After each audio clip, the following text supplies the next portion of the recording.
नमस्ते साथीहरु, आज म फेरि अर्को भिडियो लिएर उपस्थित भएको छु तपाईहरुले। अनि तपाईहरुले धेरै धेरै स्वागत छ कि ग्रेडमा एजुकेसन च्यानलमा आएर तपाईहरु पढ्न सक्नुहुन्छ हैन। आज टपिक रहेको छ हाम्रो एकाउन्टिङ इक्वेसन, जुन क्लास 11 को युनिट 3 रहेको छ। एकाउन्टिङ इक्वेसन वास्तवमा अब एकाउन्टिङ इक्वेसन भनेको के हो हैन। अब एकाउन्टिङ इक्वेसनको डेफिनेसनतिर हामीहरु जाऊ। अनि एकाउन्टिङ इक्वेसन भनेको the accounting equation is the mathematical statement showing that two amount of value of accounting statement are equal, such as assets equal capital plus liabilities. Accounting equation भनेको एउटा म्याथमेटिकल इक्वेसन हो हैन, जसमा के हुन्छ कि दुईवटा खातामा के हुन्छ कि दुईवटा एकाउन्टमा चाहिँ भ्यालुहरु पुट गरिएको हुन्छ। जस्तै asset equal capital plus liabilities. जस्तैमा हाम्रो एसेट भनेको 8 छ भनेको त क्यापिटल हाम्रो कति हुनु पर्यो 6 + 2 अथवा 4 + 4 यस्तो गर्दा हाम्रो दुवैतिर के हुनु पर्यो इक्वल हुनु पर्यो। त्यसलाई हामीहरु के भन्ने गर्छौं कि एकाउन्टिङ इक्वेसन। आज म एउटा क्वेशन ल्याएको छु एचएसबी को, एचएसबी 2075 सेट बी को क्वेशन। यदि तपाईहरुसँग ओल्ड इज गोल्ड छ भने त्यहाँबाट तपाईहरु 75 सेट बी को क्वेशन हेर्न सक्नुहुन्छ हैन। अनि त्यो सोल्भ भएर तपाईहरुलाई एकाउन्टिङ इक्वेसन कसरी बनाउने त्यो म आज बताउन गइरहेछु। तपाईहरु सुरुदेखि लास्टसम्म हेर्दिनु होला, तपाईहरु फिक्स बुझ्न सक्नुहुन्छ। म यहाँ सेट 75 सेट बी को क्वेशन बनाउन गइरहेछु, जुन एचएसबी मा सोधिएको छ 75 सालमा। र अब following transactions are given below हैन। फर्स्टमा भनेछ Rajan started a business with cash and furniture. राजनले एउटा बिजनेस स्टार्ट गर्दाखेरि त्यो आफ्नो बिजनेसमा के इन्भेस्ट गरेको छ, क्याश र फर्निचर इन्भेस्ट गरिएको छ। Second point, furniture purchase on credit. Furniture चाहिँ के उधारोमा परचेज गरिएको छ, खरिद गरिएको छ। अनि सेकेन्डमा furniture sold for RS 1 lakh on cash. Furniture चाहिँ सोल्ड गरिएको छ कतिमा चाहिँ हाम्रो 1 लाखमा नगदमा।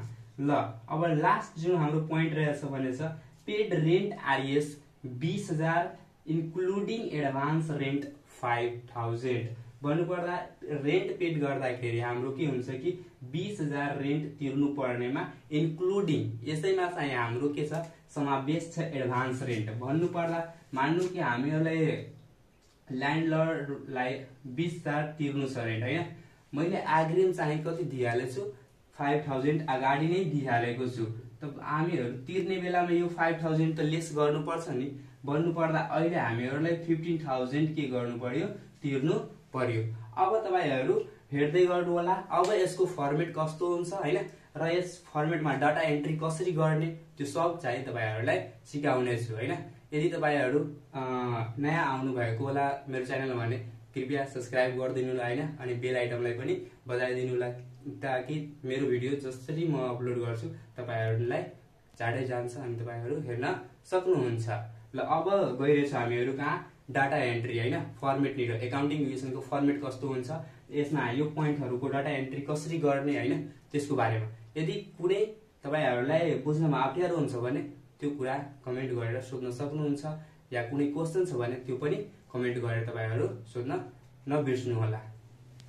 ल साथीहरु, यो चाहिँ हाम्रो एकाउन्टिङ इक्वेसनको फर्मेट रहेको छ। यहाँ माथि लेखिदिनु पर्छ कि एकाउन्टिङ इक्वेसन एज अन गरेर कति डेटमा छ त्यो डेट लेख्नु पर्छ हैन।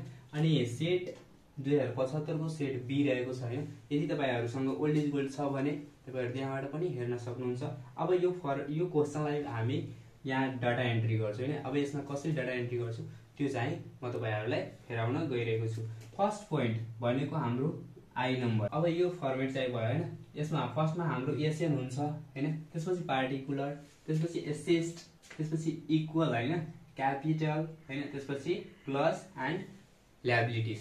अब asset equal capital plus liability हाम्रो हुनु पर्यो। यहाँ खास गरेर हाम्रो एसेट भनेको हाम्रो एसेटहरुको यसमा एन्ट्री हुन्छ।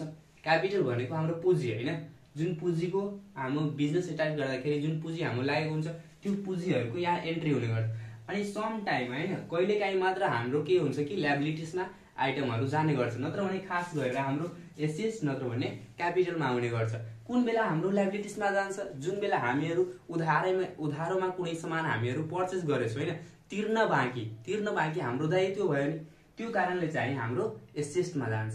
जुन बेला हामीहरु परचेज गर्छौं क्रेडिटमा, त्यो बेला मात्र चाहिँ लायबिलिटिजमा एन्ट्री हुन्छ, नत्र भने हाम्रो लायबिलिटिजमा एन्ट्री हुँदैन। मात्र एसेटमा र क्यापिटलमा एन्ट्री भइरहेको हुन्छ। यसैमा चाहिँ एड हुन्छ, लेस हुन्छ हैन, त्यो सबै भइरहेको हुन्छ। अब यसको म क्वेशन 2075 सेट बी को क्वेशन लिएको छु। अब यसलाई म यसमा न्युमेरिकल बनाएर तपाईहरुलाई देखाउने छु। तपाईहरु हेर्दै गर्नु होला हैन, अनि रमाइलो गर्दै गर्नु होला हैन। फर्स्ट क्वेशन जुन हाम्रो रहेको छ, Rajan started a business with cash हैन। यो क्वेशन म यहाँ लेखिरहेको छु, लेख्नु पर्छ, तपाईहरु पनि लेख्नु होला। Rajan started business with cash RS 2,50,000 and furniture RS 1 lakh। अब हेर्नु यहाँ, अब हाम्रो यो क्वेशन छ फर्स्टको हैन, सिम्बल वाइज लेख्नु पर्छ। भनेछ Rajan started a business with cash and furniture. राजनले चाहिँ बिजनेस स्टार्ट गर्दाखेरि बिजनेसमा आफ्नो के इन्भेस्ट गरेको छ, फर्निचर र क्याश, फर्निचर र क्याश इन्भेस्ट गरेको छ। अब यसको जर्नल एन्ट्री एकचोटी बनाउनु तपाईहरु, जर्नल एन्ट्री त आउँछ होला, यदि आउँदैन भने आई बटनमा त्यसको लिंक छ र डिस्क्रिप्सनमा लिंक छ जर्नल एन्ट्रीको, त्यो पनि हेर्न सक्नुहुन्छ तपाईहरु। ल अब यसको जर्नल एन्ट्री हुन्छ cash account DR, furniture account DR अनि टु क्यापिटल। अब तपाईहरु बुझिसक्नु भएको होला अब यसको एन्ट्री कहाँ कहाँ हुन्छ हैन। यो दुवै हाम्रो क्याश भनेको एसेट, फर्निचर भनेको एसेट, यहाँ एन्ट्री हुन्छ हैन। अब हाम्रो बिजनेसमा कति क्यापिटल भयो त्यो हाम्रो यहाँ हुन्छ। जस्तैमा यहाँ हेर्नु 2,50,000 क्याश छ हैन, अनि त्यसपछि 1 लाख हाम्रो कति छ फर्निचर हैन। अब यो टोटलिङ गर्नु त कति 3,50,000 भयो नि, 3,50,000 हाम्रो क्यापिटल भइहाल्यो, हाम्रो पुँजी भइहाल्यो। मानौ कि बिजनेस स्टार्ट गर्दाखेरि यो दुवै चाहिँ हामी बिजनेसमा इन्भेस्ट गरेर लगानी गर्यो, त लगानी बापत हाम्रो पुँजी हुन्छ नि, त्यो कारणले हाम्रो यो पुँजी छ हैन। अब लायबिलिटिज चाहिँ 0 हुन्छ, बुझ्नुभयो। अब यसलाई हामी यस्तो हेर्दिनु होला हैन। अब त्यसपछि यहाँ चाहिँ 3,50,000, यहाँ पनि 3,50,000, यहाँ चाहिँ 0, यहाँ प्लस इक्वल हैन। अब यसलाई मेटिरहेको छु हैन एकछिन। अनि यहाँ चाहिँ के लेख्नु होला, बिगिनिङ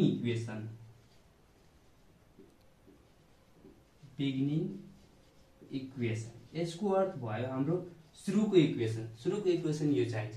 अब सेकेन्ड पोइन्ट हाम्रो के रहेको छ, furniture purchase on credit. Furniture चाहिँ के गरेछ, पर्चेस गरिएको छ अन क्रेडिट। मैले के भनेछु, उधारोमा किन्छ त्यो बेला हाम्रो कहाँ जान्छ, लायबिलिटिजमा जान्छ। अब वास्तवमा फर्निचर चाहिँ उधारोमा किनेको छ, त्यो बेला हाम्रो के हुन्छ कि लायबिलिटिजमा एन्ट्री हुन्छ। अब यसको अब सेकेन्ड पोइन्ट हाम्रो लेख्नु, furniture purchase on credit RS 1,50,000। ल अब हेर्नु, फर्निचर पर्चेस गर्यो उधारोमा। अब यसको जर्नल एन्ट्री एकचोटी तपाईहरु गर्नु त। जर्नल एन्ट्री यसको हुन्छ, फर्निचर हामीहरु पर्चेस गरेको छैन, फर्निचर त आइरहेछ नि, त फर्निचर अकाउन्ट डीआर हैन, त फर्निचर अकाउन्ट डीआर अनि टु के हुन्छ, उधारोमा पर्चेस गरेको छ टु क्रेडिटर हैन। तब फर्निचर आइरहेछ त प्लस यहाँ के गर्नु, एसेटमा 1,50,000 हैन, र यहाँ चाहिँ के हुँदैन 0, र यहाँ चाहिँ अन क्रेडिट उधारोमा पर्चेस गरेको छ, हाम्रो दायित्व छ हैन, त्यसलाई तिर्नु रुपैयाँ, त्यो कारणले चाहिँ यता हाम्रो 1,50,000। अब फेरि यसलाई हेर्दिनु होला। अब 1,50,000 भन्नु पर्दा हाम्रो भयो 4 अनि 5 लाख हैन। अब यहाँ 3,50,000 अनि त्यसपछि प्लस 1,50,000। अब यसलाई हामीहरु भन्छौं कि न्यू इक्वेसन। अब त्यसपछि हाम्रो अर्को पोइन्ट रहेको छ, furniture sold on cash. Furniture हामीहरु केमा सोल्ड गरिरहेछौं, क्याशमा सोल्ड गरिरहेको छ। अब यसको एन्ट्री अब अर्को furniture sold for Rs 1 lakh on cash। अब हेर्नु फर्निचर चाहिँ के भइरहेको छ 1 लाखमा चाहिँ सोल्ड गरिरहेछ नगदै हैन, नगदै चाहिँ सोल्ड गरिरहेछ बेचिरहेछ हामीले। त फर्निचर त गइरहेछ नि, फर्निचर गइरहेछ आइरहेछ, हामीले के क्याश त आइरहेछ नि। त्यसमा के हुन्छ कि हामीले एउटा एसेस्ट गयो हैन अनि एउटा एसेस्ट आइरहेछ। त्यसमा के हुन्छ हामी एसेस्टमा गएर प्लस र माइनस के आयो क्याश हाम्रो आइरहेछ र क्याश 1 लाख के गर्दिनु क्याश लेखेर क्याश 1 लाख प्लस गर्दिनु अनि गइरहेछ के फर्निचर त लेस फर्निचर लेखेर 1 लाख चाहिँ के गर्दिनु लेस गर्दिनु हैन। सरी यहाँ हुन्छ अब यसमा 0 हैन यसमा 0 हैन बुझ्नु ल। त्यसपछि फेरि यसलाई के गर्दिनु होला हेर्दिनु होला अनि त्यसपछि प्लस माइनस क्यान्सल हुन्छ केही हुँदैन हैन। 5 लाख यहाँ चाहिँ 350 यहाँ चाहिँ कति हुन्छ हाम्रो 150 ल। अनि त्यसपछि हाम्रो लास्ट पोइन्ट अर्को रहेको छ अर्को। अब यहाँ पनि तपाईले के लेख्नु पर्यो न्यू इक्वेसन लेख्नु पर्यो, किनभने हामीहरु सुरुमा मात्र लेख्छौं बिगिनिङ इक्वेसन नत्र भने न्यू इक्वेसन अनि लास्टमा चाहिँ बल्ल हामीहरु फाइनल इक्वेसन लेख्छौं अनि टोटलिङ गर्छौं बस समाप्त हुन्छ हाम्रो। अब अर्को पोइन्ट रहेको छ लास्ट पोइन्ट जुन छ हाम्रो 4th number paid rent Rs 20,000 including advance rent Rs 5,000। अब हेर्नु 20,000 रेन्ट तिर्नु पर्ने थियो हैन, तर चाहिँ के 5,000 अग्रिम नै पेड गरिदिएको छ, अग्रिम अगाडि नै के गरिदिएको छ कि भुक्तानी गरिदिएको छ। अब रेन्ट तिर्ने बेलामा त त्यो 5,000 घटाउनु पर्यो हैन। अब 5,000 त्यो 20 बाट 5,000 घट्यो भने हाम्रो कति हुन्छ 50,000 हुन्छ हैन। अब 15,000 हामीले के तिरिरहेछौं रेन्ट तिरिरहेछौं हैन। त्यसको अर्थ के रेन्ट तिरिरहेछ त हाम्रो त क्याश त गइरहेछ नि, त क्याश गइरहेछ यसको अर्थ यहाँबाट हामी कति 15,000 क्याश के गर्दिनु होला लेस गर्दिनु होला। अब यहाँ लेस भयो त हामीहरुलाई यहाँबाट र वहाँबाट कुनै ठाउँबाट त लेस त गर्नु पर्यो इक्वल गर्नको लागि। अब गर्ने त कहाँबाट गर्ने हैन, यहाँ त हुँदैन। यहाँ मात्र के हुन्छ कि उधारोमा खरिद गरेको बेला यहाँ हाम्रो लायबिलिटीजमा एन्ट्री हुन्छ। अब गर्नु पर्यो भने हाम्रो के हुनुपर्छ क्यापिटलबाट फेरि अब कति 15,000 अब रेन्ट के गर्दिनु होला घटाइदिनु होला हैन। अब इक्वल गर्नु हैन।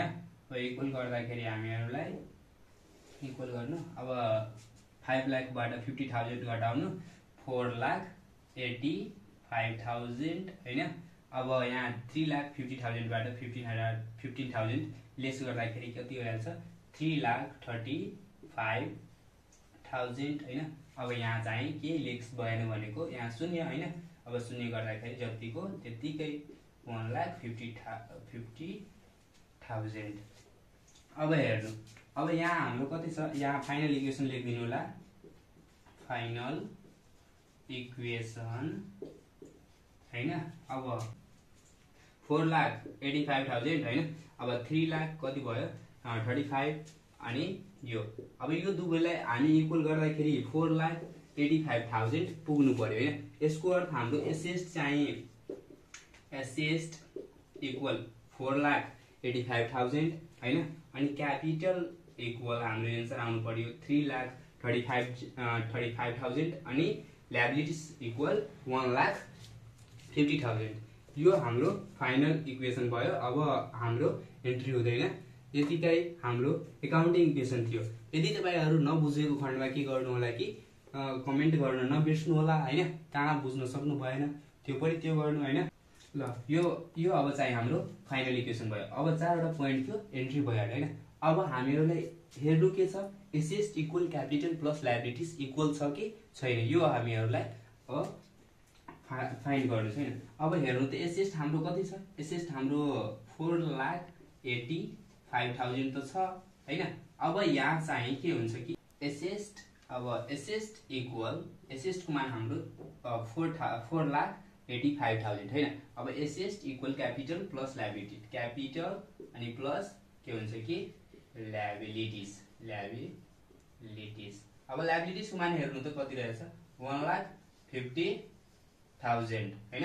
अनि क्यापिटलको हेर्नु त 3,35,000। अब हामीलाई एड गर्नुपर्ने के छ क्यापिटल प्लस लायबिलिटीज एड गर्नु छैन। एसेस्ट हाम्रो इक्वल छँदैछ, एसेस्ट 4,85,000 छँदैछ, दुवै एड गर्नु त 3,00,000 1,00,000 4,00,000 भयो हैन। 35 अनि यो 50 85। यसको अर्थ हाम्रो चाहिँ assets equal capital plus liability चाहिँ के छ इक्वल छ। हाम्रो हिसाब बनाएको न्युमेरिकल बनाएको चाहिँ ठीक छ हैन। त्यो हामीलाई पता भइहाल्यो हैन। अब तपाईहरु हेर्न सक्नुभयो। ल साथीहरु यो चाहिँ हाम्रो एकाउन्टिङ इक्वेसनको सबै थोक थियो हैन। डेफिनिसन, न्युमेरिकल हैन, डाटा एन्ट्री यसमा कसरी गर्ने सब थोक थियो। आई होप कि तपाईहरु बुझिसक्नु भएको होला हैन। यदि नबुझेको खण्डमा तपाईहरु कमेन्ट गर्नु हैन, कहाँ बुझ्नु भएन त्यो पनि कमेन्ट गर्नु। म फेरि अर्को भिडियोमा यसलाई के गर्छु अपग्रेड गरेर लिएर आउने छु हैन। अनि कमेन्ट गर्न नबिर्सनु होला हैन। बुझ्नु भएको बुझ्नु भएन, भिडियो कस्तो लाग्यो हैन त्यो पनि कमेन्ट गर्नु हैन, ताकि मलाई पनि इम्प्रुभमेन्ट होस् हैन, भिडियो बनाउनमा जागरुक होस् हैन। त्यो कारण म अझै झन् भिडियो तपाईहरुको लागि बनाउने छु हैन। यदि न्यू हुनुहुन्छ भने तपाई मेरो च्यानललाई सब्स्क्राइब गर्नु होला, ताकि मेरो च्यानलमा यस्तै ज्ञानवर्धक भिडियोहरु आइरहेको हुन्छ हैन। ल अहिलेको लागि बिदा हैन, लाइक गर्नु होला। ल बाइ।